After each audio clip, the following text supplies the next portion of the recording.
Most of us have at least one musician, group, or band that we enjoy listening to, and in some cases, artists that we look up to.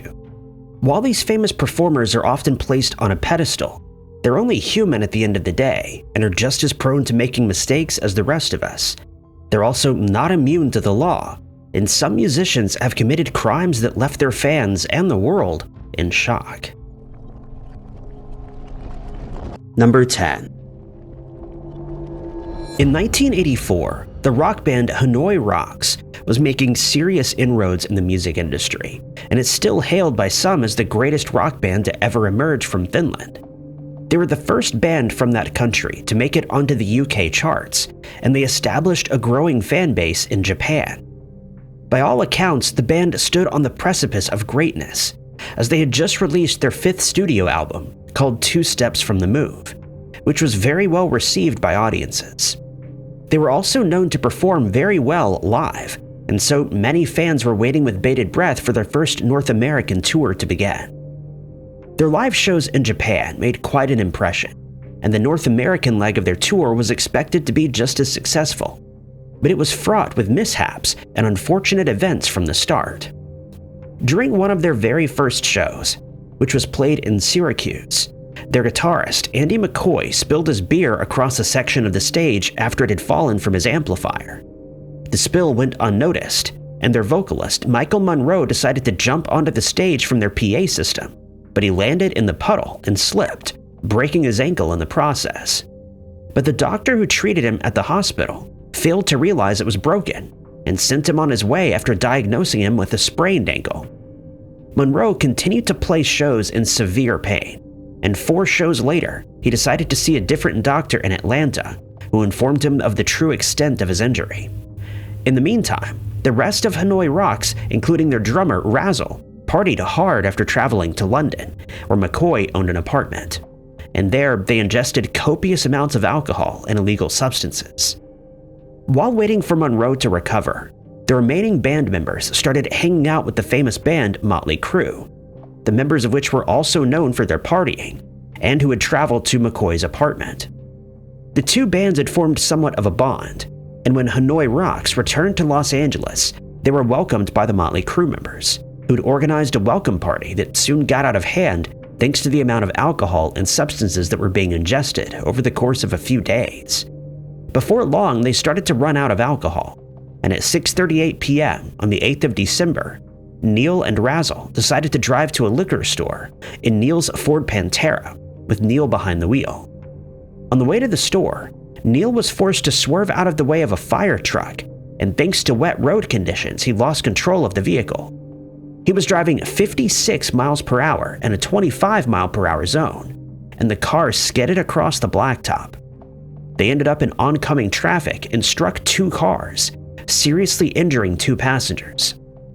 Neil suffered a cracked rib and some light cuts, but Razzle wasn't as fortunate. He lost consciousness and rushed to the South Bay Hospital in Redondo, where he was pronounced deceased. Neil was arrested and sentenced to 30 days in jail, but he was released after 20 days and had to pay a total of $2.6 million in compensation. Number 9. Many people, including some musicians, consider session musicians to be the best in the industry. They're usually not a member of a band, and they're tasked with playing several different styles of music while recording for what's usually a much more famous artist. When their recording sessions are completed, they leave the studio, and in many cases are never mentioned as having played on that particular track.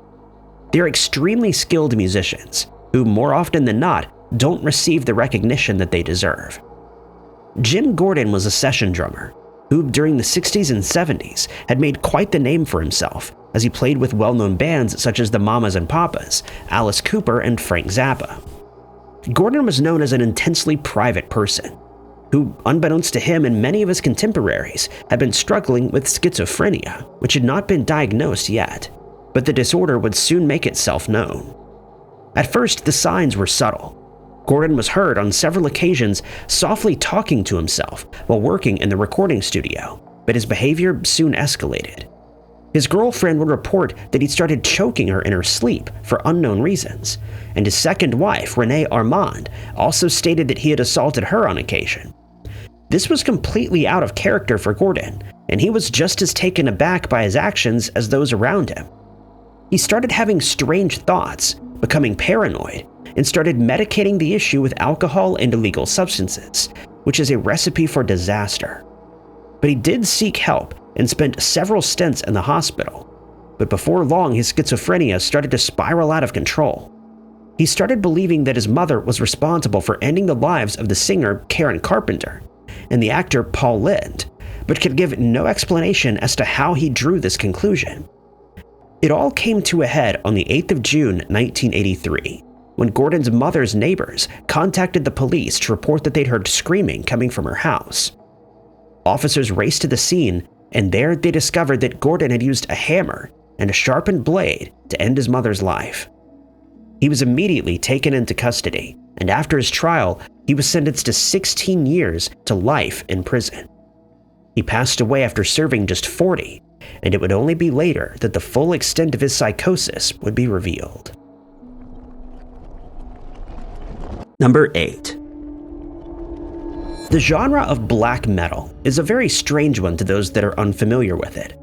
The songs in this genre usually deal with dark subject matter, and while not all black metal bands are the same, many express anti-Christian opinions. One of the more popular black metal bands from the 1980s was called Mayhem. They're considered to be the pioneers of the Norwegian black metal scene, and many modern bands from different genres have listed them as an influence in their music. Their live shows were seen as controversial, as were their personal lives, as they became embroiled in a series of church arsons in Norway during the 1990s. Some of the band members adopted strange pseudonyms, including Euronymous for their guitarist Øystein Arseth and Count Grishnak for their bassist Varg Vikernes.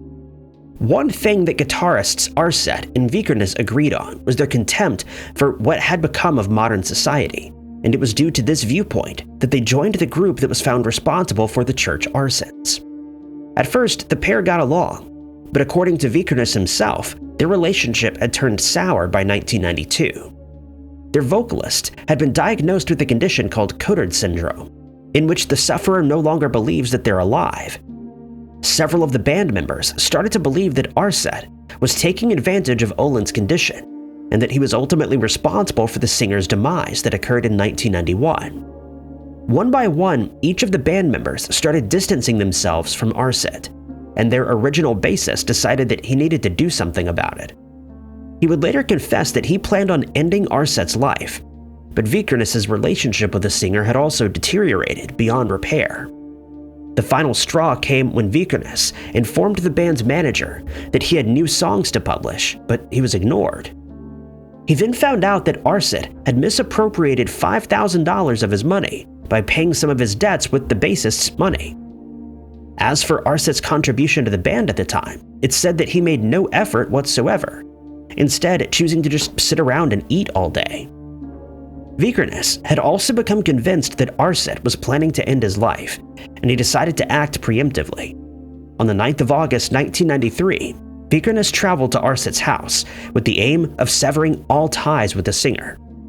When the two met, Vikernes asked Arseth why he was planning to end his life, to which the frontman responded by kicking him and running into his kitchen, where he armed himself with a blade. But Vikernes had come prepared and produced his own blade, which he then used to attack Arseth. During the prolonged attack, Arseth tried to call his neighbors for help, but was unable to do so, and his life was ended. Vikernes gathered the singer's clothing and threw it into a nearby lake, after which he and the band's rhythm guitarist rented a few movies to establish an alibi. But another man, Rush, who was in the house's basement that day, decided to tell the police what had happened, and Vikernes was arrested.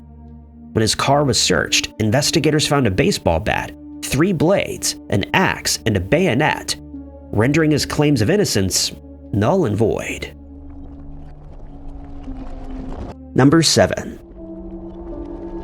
At the peak of his career, Phil Spector worked with some of the biggest names in the music industry, including Tina Turner, the Beatles, and the Ramones.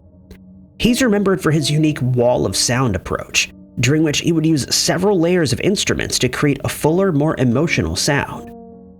He got his first taste of success at the age of 17, when he wrote the song "To Know Him Is to Love Him," which was recorded by the Teddy Bears. With the profits that he made from that track, he was able to start Phillies Records, and from that moment on, he started having a remarkable influence on the industry. In 1968, he married Veronica Bennett, who's better known as Ronnie Spector, the vocalist of the band The Ronettes.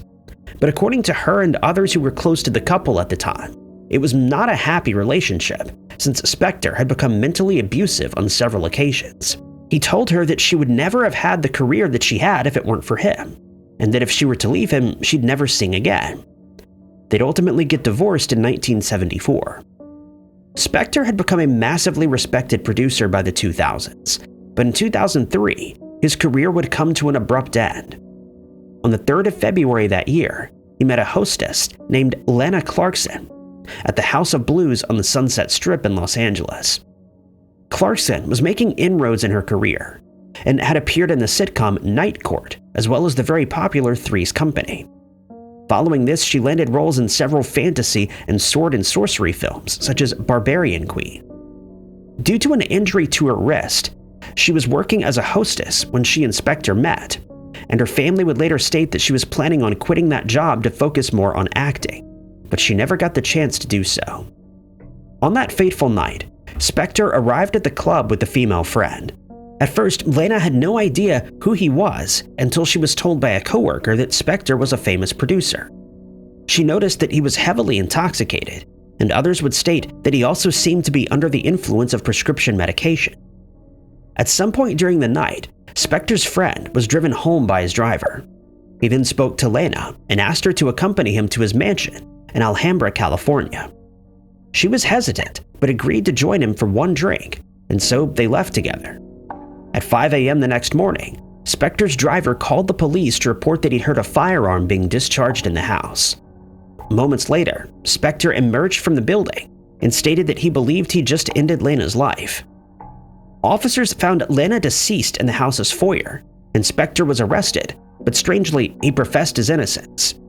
Many people, some of whom were famous musicians, came forward to report that they'd seen Spector with the firearm on several occasions, and that he was often very cavalier with his weapons, waving them around for no reason.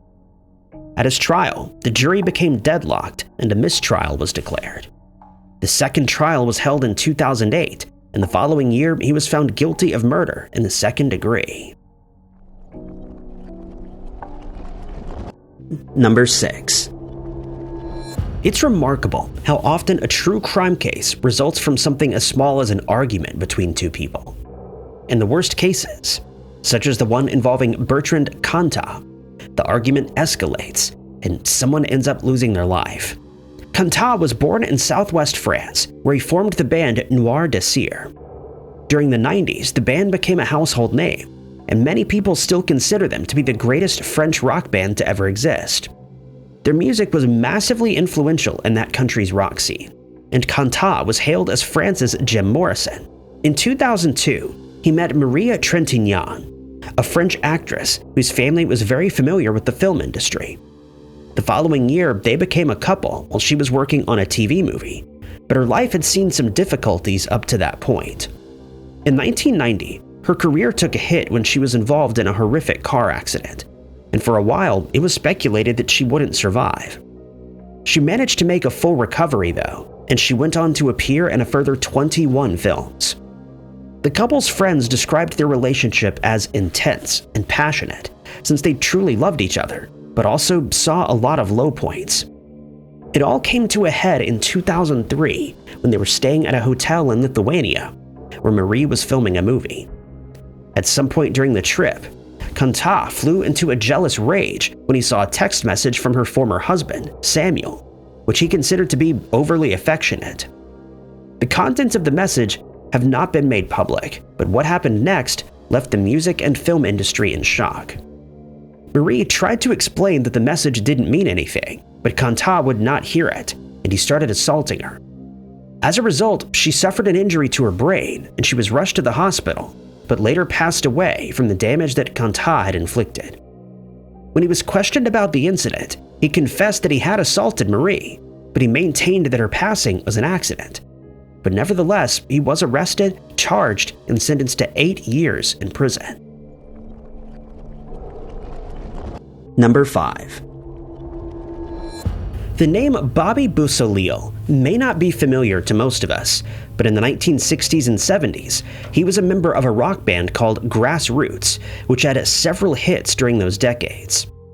According to sources, he had a normal Catholic upbringing, but he would often find himself in trouble thanks to his rebellious streak, a characteristic that likely caused him to gravitate towards rock music. During his late teens, he found his passion for art and music, and it was then that he joined Grassroots. He also appeared in a film called Lucifer Rising, which was directed by Kenneth Anger, and it seemed as though he was heading towards a very successful career as both a musician and actor. At some point, Beausoleil and the band's frontman, Arthur Lee, got into a series of arguments over the direction that they each felt the band should take, and since they couldn't find common ground, Beausoleil was asked to leave. One would imagine that Beausoleil would then simply start a new band or embark on a solo career, but his life took a very drastic turn in 1968, when he was living with Gary Hinman, a musician and friend of the infamous serial killer Charles Manson. They soon became good friends, and before long, Hinman introduced Beausoleil to Manson. He considered the cult leader to be a good musician with a vivid imagination, and he was then introduced to Manson's family. He became a member of the Manson family group, and soon joined them in the use of illegal substances. He started drifting apart from Hinman, who would later state that he had very different ideologies from his own, since Hinman was interested in communism. They remained friends, and at one point, Beausoleil bought $1,000 worth of illegal substances from him. He and the group had planned to sell these substances to a biker gang and give the profits to Manson, but there was one major issue. The substances that Hinman had provided were fake, and after the deal with the bikers was done, they realized that they'd been duped and demanded answers or their money back. Beausoleil and 2 members of the Manson family, Susan Atkins and Mary Brunner, traveled to Hinman's house on the 27th of July, 1969 to confront him, and he would later state that he only wanted to speak to Hinman, but the situation got out of hand. It would later come to light that Hinman may have received $20,000 in inheritance, and that Beausoleil wanted to collect it from him to give to Manson, but this was never confirmed. Whatever the case may be, Hinman refused to return his money, and an argument broke out. Beausoleil contacted Manson and informed him that Hinman was not cooperating, and the leader of the family then traveled to the house. He arrived carrying a long blade which he used to assault Hinman, causing serious injuries to his face. What happened next was never clarified, but it's known that Beausoleil then used the blade to end Hinman's life, and he would later claim that Manson was never at the house at all. He did his best to misdirect investigators by writing graffiti on a wall in the victim's house, but his ploy ultimately failed and he was arrested. Number 4. A musician most well known as Faust became a well-known figure in the second wave of black metal in Norway, which began early in the 1990s. He became the drummer for the influential band Emperor during this time, and played on several of their albums, including As the Shadows Rise and In the Nightside Eclipse. By 1992, the band had become well known in the metal scene, and they were selling records all over the world. Hence, the events that took place between Faust and a man named Mana Andreasen that year took everyone by surprise. In August of '92, Faust traveled to Norway, where he spent some time visiting his family. One night during his visit, he decided to go out for a walk to get some air when he and Andreasen ran into each other. According to most sources, the two had met before through the black metal community, but it's unknown whether they were friends. The meeting immediately irked Faust when he realized that Andreasen was intoxicated, and that's when things took a sinister turn. Andreasen suggested that they walked into a set of nearby woods, since he wanted to be intimate with the drummer, but Faust had no such desires, and he decided on the spot that he would end Andreasen's life, something that he would later describe as being very out of character for him. He since stated that he still can't explain why he made that decision, knowing that it could mean the end of his career as a musician, since he'd never had the urge to end someone's life before that night. But he did keep a sharp blade on his person at all times for protection, and after arriving at what he considered a suitable spot in the woods, he used that blade to attack Andreasen and end his life. Faust would later state that he felt as if the attack was destined to happen, and that if he hadn't attacked Andreasen that night, he likely would have ended someone else's life. He confessed his crime to 2 fellow musicians the next day, and the trio then proceeded to set fire to a chapel in the area. It would later come to light that Faust had a fascination with serial killers, and his bandmates have speculated that he always wanted to know what it felt like to end someone's life, though this was never proven. Faust was branded as a Satanist and fascist, but he denied these claims, stating that he committed the crime because of his own suppressed rage and negativity. The attack went unsolved for some time, but he finally confessed to the police in 1993, and he was arrested. Number 3. Donnell Clyde Cooley was a well-known Western swing musician who's better remembered by his moniker Spade Cooley. He received that nickname when he was still a young man while playing poker. On that occasion, he managed to draw 3 consecutive hands of spades, the last of which was a straight flush, and the name stuck. As an adult, he lived through the Great Depression and decided to relocate from Oklahoma, where the Dust Bowl was rampant, to California with his family. He'd been playing the fiddle since he was a young man, and in 1934 he decided to try and make it as a musician. He traveled to Republic Pictures in Studio City with his instrument in hand, and was asked to join a group called Sons of Pioneers. The group is considered to be one of the very first Western singing groups ever to be formed in the US. For the next 3 years, Cooley worked as a movie stand-in for Roy Rogers, and before long he started landing roles in other westerns. During the 1940s, he became a member of Jimmy Wakely's Western Swing Band, and before long he made a name for himself as a skilled fiddle player. In 1944, he became the leader of the band when Wakely left to pursue an acting career, and he transformed it into a swing band, which brought them great success. They recorded and released 6 top 10 hits in a row, which afforded Cooley the opportunity to host his own TV series. It was an instant success, and Cooley would remain on TV for the next 6 years. According to his fellow musicians, he was extremely talented and deserved the accolades he received, but they also knew that he had a darker side that he struggled to conceal at times. He was known to be prone to fits of jealousy, violence, and paranoia that would only get worse when he ingested alcohol. By the time he was given a TV spot, Cooley had been having an affair with Ella Mae Evans, a singer, for 2 years.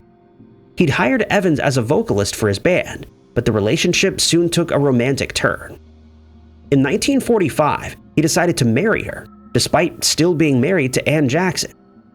Evans fell pregnant and had a child in 1946, but their relationship would start to unravel when Evans caught Cooley with another woman. She decided to leave him, but before she could do so, Cooley threatened to end her life, and so she fled to Texas. But he followed her there and returned her to California, where they were living at the time. Cooley became abusive towards her, and his behavior only got worse after they relocated to Kern County. His career was in decline thanks to changes in music tastes at the time, and by 1960 he was semi-retired. Cooley's paranoia only got worse, and Evans told her doctor that she was in fear for her life, as he'd accused her of being unfaithful on many occasions. Strangely, he decided to file for divorce in 1961, and he told the media that Evans had moved out, but in reality, she was prevented from leaving their house. He had disabled all the phones in the house and forced her to sign 4 deeds over to him. Then, on the 3rd of April that year, Cooley did the unthinkable. During a fit of rage, he started assaulting Evans to the point that she was no longer able to get up. He then ended her life and told the police that she'd merely slipped and injured herself in the shower, but his claims were dismissed and he was arrested. Number 2. Fans of the rap genre are likely familiar with Big Lurch, a rapper whose real name is Antron Singleton.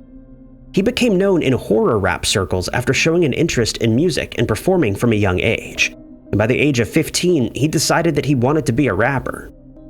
He started performing publicly in 1991 under the name Big Lurch, which he took from the famous TV show The Addams Family.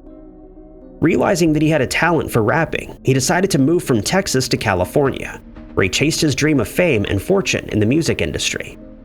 He started making some inroads into his career by collaborating with several established artists and groups, but he struggled to make a lasting impact on his audiences, and in 2000, his career suffered a severe setback.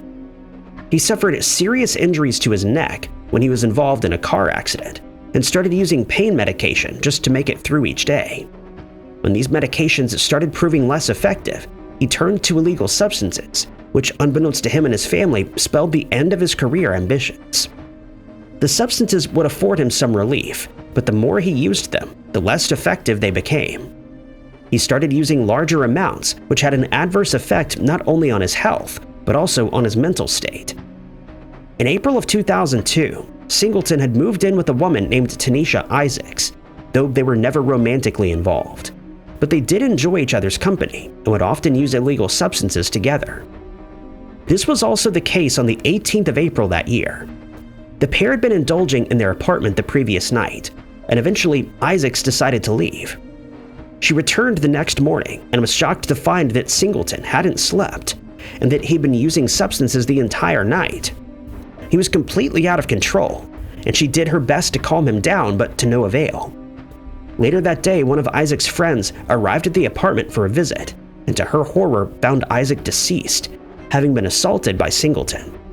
Investigators would describe the crime scene as one of the worst they had ever seen, and it was determined her life was ended with a blade. Upon their arrival, the police found Singleton wandering around the streets in a state of undress, yelling at the sky and barking like a dog. He was arrested, and at his trial, he tried pleading not guilty by reason of insanity, but it was decided that his behavior that day was merely a result of the substances he'd ingested, and so he was charged with ending Isaac's life and aggravated mayhem. Number 1. During the early days of the heavy metal scene, many bands were labeled as satanic, many of whom didn't deserve that description. But the same cannot be said about one particular band called Beasts of Satan, which was not only a band but a satanic cult. The satanic panic started to fade away in the US by the early 90s, but it had just started in Italy at that time. Milan, in particular, was filled with people who maintained that heavy metal was evil and that younger fans were being inspired to commit heinous crimes by certain song lyrics. At the height of the panic in 2006, the police in Italy decided to set up a task force called Satan Squad. It's believed that Satanism was on the rise in the country and that something had to be done to put an end to it. But by this time, the Beasts of Satan had already committed several unthinkable crimes. The group's crime spree started on the 17th of January, 1998. That night, Fabio Tolis and his love interest, Chiara Marino, had attended a show at the Midnight Pub in Milan, after which they suddenly disappeared. It would later come to light that the cult's leader, Volpe, and several other members had lured them to the woods outside Somma Lombardo, where they ingested illegal substances. The group then ended Tolis and Marino's lives, both members of the band, in what they described as a ritual that was aimed at Marino. But when Tolis tried to intervene, he was also attacked. They would only be found 6 years later, since investigators had assumed that their disappearance was nothing more than a case of two people deciding to run away together to start a new life elsewhere. Then in 2004, the group committed its next crime. By this time, Volpe was dating Ballerin, who had a serious dislike for his ex-girlfriend, Mariangela Pizzotta. They decided that her life had to be ended, and on the 24th of January, Volpe attempted to do so with the use of a firearm. But he discovered that after the attack she was still alive, and he called Sapone for help. Together, they took Mariangela to Ballerin's parents' house, where Sapone assaulted her with a spade before burying her. After the crime was discovered, investigators speculated that Mariangela had found out about the previous attack and was planning on revealing all to the authorities, but this was never proven. The pair then decided to get rid of Mariangela's car by driving it into a lake, but being intoxicated, they ended up crashing the vehicle, so they were taken into custody. Volpe ended up confessing to ending Mary Angela's life, and a few months later admitted he also ended Tolis and Marino's lives. During the resulting investigation into the crimes and the group's involvement in Satanism, it was speculated they'd committed several more similar crimes. Volpe was placed on trial and found guilty of all the charges against him, and by 2005, 5 other cult members were also arrested, and they were handed long prison sentences, with Sapone receiving a life sentence since it was believed that she'd organized many of the attacks. Thank you guys so much for watching. If you liked this video, be sure to hit that like button. Also, don't forget to subscribe and click that notification bell to keep up to date with all of our future uploads. But my name is Ty Knotts, and I'll catch you guys in the next video.